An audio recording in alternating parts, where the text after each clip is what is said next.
Hey everybody, CW here, Card Wolf, because I'm always on the hunt for great cards. Today in our hunt, we will be aided by this big pink D20. A 20-sided die will determine which of these vintage baseball packs we get to open because, yes, today is another episode of Dorking with Dice, right here on the Card Wolf Network. We do this just about every week. Roll the big pink D20 and find out which of the 20 packs we get to open. Some really good packs in here. And I'm adding another one to the number 10 spot. I've kind of gone through the box and added a little more variety during the last week because opened up a whole bunch of 1991 just purely at random on the last time we did Dorking with Dice. And I was kind of like, what is going on in the Dorking box? So I've kind of adjusted it a little bit and made it a little bit more full of variety for us to enjoy. And I've got a good pack to go in the number 10 spot to replace that 1989 Upper Deck pack that we opened last week in search of a Ken Griffey Jr. rookie. And I'm going to put something interesting in there. I promised you yesterday it would be a pack that I think many of you may never have seen before, and I hope that that is true. It's a pack that I don't know if I've ever seen opened on YouTube, and it's one that I have not opened since the mid-90s. It's from, I think, 1994, if I'm remembering right, and I'll show it to you in just a second. We are going to do a quick shout-out to Aaron M. Thanks so much for your sub. Just came on in the last 24 hours or so. Thank you, Aaron. I really appreciate that. And I want to make sure I let you guys know the deadline for this week's big collection break giveaway has passed. That ended at midnight last night. So if I have not received your lists and your address at this point, you'll have to wait until the next big giveaway that we do here on the channel, which I'm hoping will not be that long from now. We will certainly do another collection break giveaway on the channel. If we hit 400 subscribers, I'll do that. And in the meantime, I'm sure that I will do some other giveaways and contests. I was doing that in the lead up to hitting 300. I was doing some kind of surprise giveaways, not really announcing them on the thumbnails for the episodes, just kind of doing them in episode, and probably start doing that again maybe next week or the week after that. It took us about almost 2 months to get from 200 to 300, so I'm expecting it'll probably take us another 2 months to get to 400, which is just fine with me. It's not a race. I'm just enjoying learning about all these new subscribers and all the friends of mine now in the hobby that I get to communicate with in the comments. I want to thank all of you who are subscribers and viewers of the channel. I really appreciate you, each and every one of you, and your comments and emails mean a great deal to me. I'm just about done sending out cards. There's not too many left. I have a lot of cards in envelopes that I still need to address and just get in the mail, and I'm going to hope I can do that later today. A couple of packages still to go out as well. You wouldn't think I'd have any more, but do have, I think, 2 more packages I want to finish boxing up and get those out in the mail to the appropriate people. And again, thank you all for participating in that. I certainly appreciate it very much. I think we got up to, I actually haven't counted yet. There aren't too many cards left in the pages, I'll tell you that much, but I'll figure it out later, and I'll let you guys know maybe on the next episode once I get everything all said and done for sure. I'll figure out what the tallies were on things. So let's get this other pack in the box. In the number 1 slot, the 1, 10, and 20 slots are our special slots here where we put the very best packs. In our number 1 slot, we've got Fleer Metal Universe from 1996. This is the somewhat hard to find retail jumbo pack where you get 10 cards and you get several different things, inserts and things that you can get out of here, including a Mining for Gold insert that you can only get in retail packs. The Motherlode insert was only available in hobby packs, and we actually found one of those in the collection that I just finished giving away, and somebody did finally claim that card. A really pretty insert, and I was surprised nobody else grabbed it sooner than they did. But anyway, this Fleer Metal Universe is in our number 1 spot, and I hope that we can open that again. Those are really neat cards, and I know that you guys enjoy seeing those opened. In our number 20 spot, we have a 1982 wax pack of Topps cards. It may not be in focus, but I assure you it is there, and it's one that's been in my collection since 1982, or maybe I picked it up a little after that, but in any event, it's one that I'm looking forward to getting into after all of this time, and hope that we can get to that number 20 pack today. So that means we need to put something in the 10 spot, I think. So let's get back there. That's 2, 3, 4, 5, 6, 7, 8, 9. So right after this blue pack, we're going to put in this one, which is Upper Deck All-Time Heroes of Baseball with Mickey Mantle on the front of the pack there. And you can get signed Hall of Famer cards out of these packs, as well as cards of Hall of Famers that are not signed, obviously. But each card is got a hologram situation going on, and you can get autographed cards. Every pack has a special 125th anniversary of baseball gold card, so you're going to get one of those inserts no matter what. And I tell you, I have not opened one of these really probably since 1994 when they came out, and I didn't open that many of them because they just weren't out on shelves very long, and I didn't see many dealers with them. I remember thinking these were neat cards, and so I did save a pack of these, and this is going to go in the Dorking box today in the number 10 spot. 10 cards per pack, so hopefully we will get something cool out of there. And for some of you guys, I imagine it will be the first time you see those cards. So let's, without further ado, roll this die and see which is our first pack today. What number do we get to open? It is, oh man, it was almost number 1. Instead, it is 17. So we start with 20, 19, 18, and 17 is this orange pack of Donruss cards. And I believe that's 1990, if I'm not mistaken. That is 1990. So that's not too bad. 1990, you can get some pretty decent stuff. I believe Frank Thomas rookie is in 1990, and Larry Walker as well. I can't remember. There are some other good rookies in there. But anyway, 1990 Donruss is what we're going to start with. And of course, they have Diamond Kings cards in here. So we may find one of those as well. Looks like we've got a rookie on the back. Also, lots of error cards that you can find in here. And if we run across those, I don't know them all by heart, but you guys can tell me in the comments if you spot one, and I'll certainly mention if I see one that I recognized. And Quisenberry starts us off. That's a Hall of Famer. So we'll put him in a separate stack because why not? Steve Lake greets us then. And Norm Charlton, pitcher for the Reds. Get these a little closer to the camera. Dennis Rasmussen, another pitcher there, though he's swinging a bat in that one. Trevor Wilson, pitcher for the Giants. This is an all-pitcher pack, in case you guys haven't noticed. Randy Kramer, another pitcher there. Sergi Valdez from the Braves, another pitcher there. Paul Ossenmacher. This is getting ridiculous. We've got nothing but pitchers and a catcher out of this pack. All right, let's get some hitters here. Here we go. All right, not exactly a slugger, but it is not a pitcher, at least. Mark Carrion there. And Jay Buhner, that's not a bad card. I know some people collect Jay Buhner. Mookie Wilson from the Blue Jays. And there's Gene Larkin, first baseman from the Twins. We did get a Diamond Kings card. It's of Willie Randolph, longtime Yankees second baseman. He ended up playing with the Dodgers towards the end of his career and was still a very good second baseman. A guy who a lot of people think maybe should be in the Hall of Fame. He certainly had a good career. He was an all-star many times. David Wells, good pitcher for the Blue Jays right there. Tim Laudner, another catcher there for the Twins. And Delano DeShields, rated rookie card for the Expos. That's a pretty sweet card. I don't think I'll have to check. I'm not sure I have that one or not. Not that I collect DeShields, but I do enjoy the rookie cards. That's a pretty nice one. I'll put that one on top and maybe put Dan Quisenberry right under that. Those are two pretty good ones there. We'll put those in a stack over that way. A lot of pitchers in there, but I think it was not too bad. All right, that was number 17. Let's see if we can do a little better than that. Get a 1, 10, or 20 out of this next roll.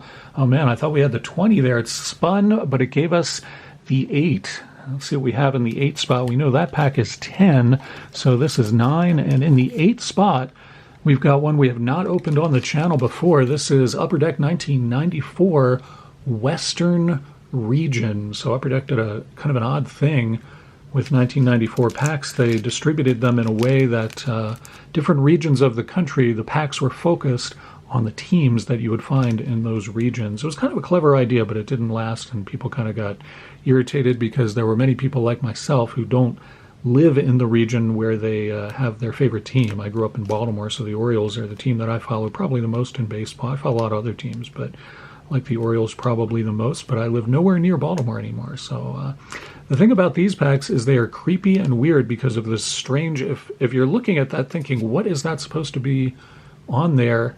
It's very weird, and I don't know what that is either. It's disturbing, frankly. So we're going to turn that over and not look at that anymore. Instead, we'll open up, for the first time on the channel, a 1994 Upper Deck Western Region pack. Maybe we'll open it up. This is vexing me here. It's making it rather difficult. Man, there we go. All right, so have a look at these. This is going to be Upper Deck, so it's going to be all backwards and everything else here. Let's start off with Rob Dibble. Can we flip all of these over? I'm not sure what we're just going to have to flip them over one by one. Rob Dibble there, great pitcher, member of the Bad Boys for the Reds there. And we've got Jeff Juden, another pitcher. Is this going to be another pitcher-heavy pack from the Phillies there? Bob Wickman, yes it is, another pitcher there, sideways card of Bobby Wickman there. And here's a Brewers card of Jody Reed trying to make the tag at second base. And another pitcher, because we can't get enough of those. This is Billy Wagner, pitcher there for the Houston Astros. Diamond debuts. We got a little ink and paper loss there. I guess maybe those two cards were stuck together. Didn't feel like it, but maybe they were. Tim Davis, the Diamond debut card there. And here we've got a nice home field advantage. I like these cards. I always have. This is Greg Vaughn from the Brewers. These are neat cards. They kind of show you their home stadium and the dimensions of that. And then on the back they talk about how he does hitting in that stadium. I think that those are really cool cards. Neat home field advantage card there. Mike Henneman, another pitcher, of course, because we can't get enough of those from Detroit. And here's another pitcher, but a nice card of him, Greg Maddux. This is a Hall of Fame pitcher, obviously. Really cool card, and I like that they have him batting on the back and pitching on the front. It's a nice card of Greg Maddux. I'm probably going to wolf layer that one. I sure do like that card a lot. And then we get to Kurt Miller, another pitcher. And then we got another Diamond debuts to finish this one off. But first we get to see Harold Reynolds making a tag, probably at second base as well, as that is where I believe he played. Harold Reynolds. And then our Diamond debuts is Bill Van Lanningham. Bill Van Lanningham for the Giants. I don't remember him having a huge career or anything, but nonetheless, two Diamond debuts out of there and a home field advantage card. And we got the nice Hall of Famer Greg Maddux card. I'm going to find that home field advantage. Put that on top. I'll set that one back here. And we got to roll this die again. So far, we have not hit one of our big packs, and we have not had a really big pull from these packs yet. I like the Greg Maddux, but that's really the biggest one in my opinion. Let's see what's next. We got right up front by the camera 8, which I think is what we just opened, if I'm correct. So we're going to have to roll again on that one. We've opened 8 and 17 today, I believe, and that one went off the table. Let's try that one more time. And we got the 1. All right, we got a little help from Delano DeShields there, making sure that the die stayed on the 1. It wanted to roll away and go somewhere else, but DeShields, the infielder for the Expos, knocked that one back to the 1. So shout out to Delano DeShields. We get to open this Metal Universe pack, the retail jumbo pack, perhaps one of the last retail jumbo packs in the known universe. I've been looking to see if these will come up on eBay, but all they have on eBay are hobby packs or regular retail packs. I've not seen the jumbo packs appear yet. And the regular retail and hobby packs sell for about $35. So I'm imagining this retail jumbo pack would go for maybe 40 or even 45. Who knows? But we're going to open it, so it doesn't really matter. And we're going to see if we get a mining for gold insert here. Here are the odds back here, actually. Collect all 4 limited edition insert card series. Mining for gold and retail, 10 platinum portraits, heavy metal cards, that'd be neat, and titanium, that would be pretty neat too. So a lot of interesting inserts that we might get out of here. We opened one of these packs once on the channel before, and I think this is the last one. I think this is the last one I have. I don't think I have any more of these. So we'll see what we get here. And as you can see, these are really cool and beautiful cards.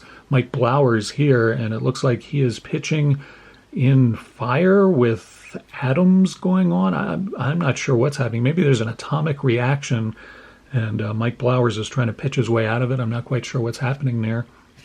Got a Blue Jay here, Al Leiter, and he is breaking through chains in order to deliver the baseball to home plate. John Smiley continuing our spate of pitchers. Man, this is a pitcher-heavy episode of Dorking with Dice today. John Smiley there. And Kevin Appier, this card was actually in the collection that I was just giving away. There was this very card in there. There were a few of them, including a Wade Boggs. I'd like to pull that one out of this pack because several people wanted that card. I had to roll for that one and see who got it. You have an Appier there. And Mike Greenwell, who I thought was going to be a great player when he came into the league, but never really lived up to the promise that a lot of people thought that he might fulfill. Pretty cool Mike Greenwell card, though. I don't think I've ever seen that one before. That's a pretty neat one. And that one is... I guess they all have kind of a textured surface, so that's nothing unusual there. Deion Sanders, he was also in there, so maybe this is a very similar pack to what was in that collection. That is pretty neat. Deion Sanders, I gave that one away, and so now here's another one, and that is a pretty neat card there. Randy Myers, who was not in there, but is another pitcher, and that is an Orioles. They're calling it Baltimore Orioles, though he's clearly in a Cubs uniform there, Randy Myers. And what do we have here? Another pitcher, because we can't get enough of that. Jose Mesa, who was once an Orioles pitcher, I believe. And there he is with the Cleveland Indians, Jose Mesa. And we got something here that is upside down. I believe this is the platinum insert, so that's pretty cool. Much less colorful, but it's got that silver platinum on there. That is pretty neat. Unfortunately, it is Ricky Botalico, who I don't even remember, quite honestly. I didn't follow the Phillies, but I've never heard of that guy before, or if I have, I've completely forgotten. So the pull could have been a lot better, but we did get one of those. We also get a game card. I don't remember pulling this out of the last pack. Did we pull one of those out of the last pack? I'm not sure. And we get a heavy metal insert, 3 of 10 heavy metal insert. This is Juan Gonzalez, and you can see what that looks like there. That's a pretty rare insert. Can't remember what the pull rate for the heavy metal ones was, but that is a pretty good one. Again, I wish it was a better player, but still, Juan Gonzalez. I'm trying to look at the pack here to see if it tells me what that is. I think that's a 1 in 24. So that's like 1 per box. So that's pretty cool that we got the box, one of the box hits there. Juan Gonzalez heavy metal card, and we also got one of the platinum. So that was kind of an interesting pack there. Unfortunately, nothing... I mean, I might keep the Deion Sanders, but the rest of them I'm not so sure about. So pretty neat to pull that pack, though, and get to open that. As I said, those jumbo packs are quite hard to find. I've not seen one on eBay for a long time, so that may be the last one you see get opened for a while. All right, we're going to do another pack because I was thrilled to open that pack, but I feel like our pulls today have been a bit lackluster, and we've gotten a lot of pitchers and not a lot of big sluggers. Not too many Hall of Famers either. We got Quisenberry, we got that nice Greg Maddux card, and really have not found much else. So let's roll one more and see what we get here. We get number 16. All right, number 16. I believe we opened 17, so this time we'll count the other way from the number 10 pack. There's 11, 12, 13, 14, 15, and 16 is a Donruss pack. I don't know if we've opened this on the channel either. This is another pack that I just added this week. I think I just added this one, and it's one that I have been curious to open. It's Donruss 1992 Series 2, and I believe you can, very unlikely, but you could pull Donruss Elite cards from 1992 Donruss, if I am remembering correctly. So we will certainly try our luck and see what we can get out of here. I suspect it's going to be nothing but pitchers the way that this episode is going, but this will definitely be the last pack no matter what. Jimmy Quirk, A's catcher there. I believe he started off with the Kansas City Royals, if I'm remembering correctly. Jimmy Quirk, catcher, starting us off. Juan Bell, who's seeming to levitate over second base. That's a nice Orioles card there. I like that one. And Tommy Gregg, who actually is listed as a pinch hitter, which you don't see much on cards. That's pretty neat. Pinch hitter. Yeah, you do not see that listed as a position on baseball cards very often at all, so that's pretty cool. Don't know that player very well. Tom Bernansky, longtime right fielder, there with the Red Sox. I believe he played with the Twins as well. Highlights card of Brett Saberhagen there. And Chico Walker from the Cubs. Joe Gray from the Angels. And Jeff Reed, another catcher there from the Reds. Ken Patterson from the White Sox, making a horrible expression. I mean, what is happening there, Ken? Good heavens.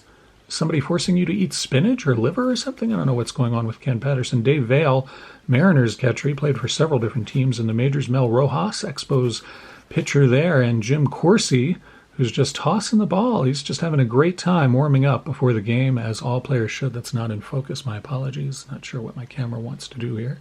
There we are. Now you can see what fun Jim Corsi is having outside the dugout there. Jesse Orozco there with the Indians, longtime Mets pitcher. He pitched for several different teams. Mike Scioscia, Dodgers catcher.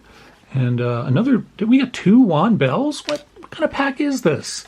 2 Juan Bells. One is slightly darker than the other one. It appears to me as though the ink treatment on this one on the left is a little darker, as though it went through the machine a couple of times. Still a pretty neat card. I don't know what went on there. We got 2 Juan Bells in the same pack. Man, a fun episode of Dorking with Dice, to be sure, but I would have much preferred to get a pack where we pulled some big names out of there. But we did get some nice inserts. I can't complain too much. We got a nice rated rookie there. We got a platinum and a heavy metal card out of our big jumbo pack of Metal Universe there. And we also got a home field advantage card. You don't see those too often, so that was a lot of fun. And we got a couple of diamond debuts. No big names there, unfortunately, but nonetheless, we did get some inserts, and probably my favorite card, and perhaps other than Juan Bell, the only one that will go into my PC is the Greg Maddux there. So there you go. I hope you enjoyed the episode. Hopefully next week we will pull a little bit better, and I am once again going to go through the Dorking box and see if I can add a little more spice to it, a little more variety. Since we pulled that number 1 pack, I will have to find something extra special to put in the number 1 slot, but I think I'm up to the task. I will see you guys back here on Monday. I don't usually do episodes over the weekend, and that will almost certainly be the case this weekend. We're going to the county fair tomorrow, which I know will be a blast. We've gone before, and it's always a good time. So I hope you guys have some good weekend plans as well, and I hope you're going to enjoy yourselves and kick back and relax, or go out and do some fun stuff, whatever your preference. Again, I will be back here on Monday, and in the meantime, you can look for some, you might start getting your envelopes in your mailboxes starting tomorrow. I would think Saturday they might start showing up in places closer to where I live in Utah. So you can start looking for those, and hope you'll let me know when you do. And in the meantime, as always, happy collecting.